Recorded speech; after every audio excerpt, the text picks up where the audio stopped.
તમે જ્યારે policy making એ વિચારતા હો, તમે માની લો કાલ સવારે ભારત સરકારના ગુજરાત સરકારના સેક્રેટરી હશો, તો પોલિસી લેવલે તમે આ પ્રશ્ન ઉદ્ભવે તો કઈ રીતે હવે ટેકલ કરશું એને? બરાબર. પહેલી વસ્તુ કોન્ફ્લિક્ટ ઓફ ઇન્ટરેસ્ટ એટલે શું? માની લો તમારા ગામનો કલેક્ટર છે, એ પોતાના ભાઈઓને જ કોન્ટ્રાક્ટ આપી દે તો એને કોન્ફ્લિક્ટ ઓફ ઇન્ટરેસ્ટ કહેવાય.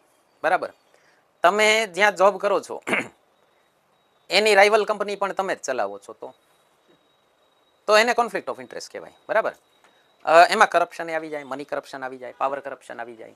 આ ક્વેશ્ચન ઉદ્ભવેલો ક્યાંથી છે? એક સેબીની કંટ્રોવર્સી થઈ હતી હમણાં. સેબીના અધ્યક્ષ હતા, એમના કંઈક હસબન્ડનું એકાદી કંપનીમાં ઇન્વેસ્ટમેન્ટ હતું અને એવું કહેવાનું કે આ અધ્યક્ષે છે ને ડિસિઝન એવા લીધા કે એના હસબન્ડની કંપનીને નુકસાન ન જાય. પછી બધું ખોટું નીકળ્યું હતું, બધું કાંઈ નીકળ્યું નહોતું. પણ એક મુદ્દો ઉઠે ને, કોઈ પ્રોબ્લેમ દેખાય ને, તો જીપીએસસી યુપીએસસી ક્વેશ્ચન કેવા પૂછે કે ભાઈ આવું થયું હોત તો? બરાબર. તમે જ્યારે પોલિસી મેકિંગ એ વિચારતા હો, તમે માની લો કાલ સવારે ભારત સરકારના ગુજરાત સરકારના સેક્રેટરી હશો, તો પોલિસી લેવલે તમે આ પ્રશ્ન ઉદ્ભવે તો કઈ રીતે હવે ટેકલ કરશું એને? બરાબર.